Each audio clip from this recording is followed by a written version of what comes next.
Hey guys, today I'm going to be reviewing Levels of Life by Julian Barnes. This is the first book I have read this year and it was a very good way to start the year. It's a very short and quick read, obviously, as you can see. It only took me a couple of hours to read. The language is very simple, very expressive but very simple, meaning it doesn't take an awful lot of time to read it. The book is essentially non-fiction essays, kind of, and it's split into 3 sections. The first chapter is called The Sin of Height, the second chapter is called On the Level, and the third chapter is called The Loss of Depth. I think the blurb really describes it well, so I'm just going to read it out to you. Julian Barnes' new book is about ballooning, photography, love and grief, about putting 2 things and 2 people together and about tearing them apart. This whole book is kind of a metaphor for life and love and loss. You have your first chapter about hot air ballooning, which he goes on to talk about some of the famous ballooners, I guess pilots, I don't know what you call them when they go in hot air balloons. But he talks about some of their famous stories, and to be honest, that wasn't that interesting to me. I kind of struggled through the first chapter and I was kind of wondering whether or not I was actually going to enjoy it.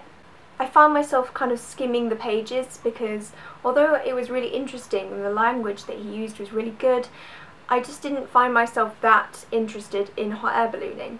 The second kind of chapter is about photography, which is something I relate a lot more to. So in that respect, that's when it kind of grasped me, and that's when I started really reading it and really paying attention. And then the third chapter is where this book gets really good. The other 2 are essentially about Julian Barnes' passion, whereas the third chapter is essentially about his life. Barnes was married for years, and in 2008 his wife actually died, and the whole kind of essay of chapter 3 is dealing with the loss of his wife. And I'm not going to lie, it choked me up pretty bad. The language in this book is amazing. I actually keep like a quote journal for all the kind of quotes that I love.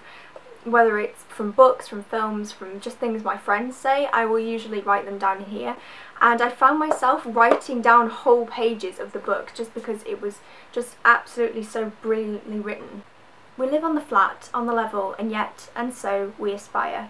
Groundlings, we can sometimes reach as far as gods. Some soar with art, others with religion, most with love. But when we soar, we also crash. There are a few soft landings. Every love story is a potential grief story, if not at first, then later, if not for one, then for the other, sometimes for both. So why do we constantly aspire to love?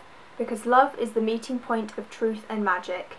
I've never been in love, I've never felt that kind of passion for somebody, so to hear him talk so kind of descriptively and so distraught about his wife was just absolutely heart-wrenching.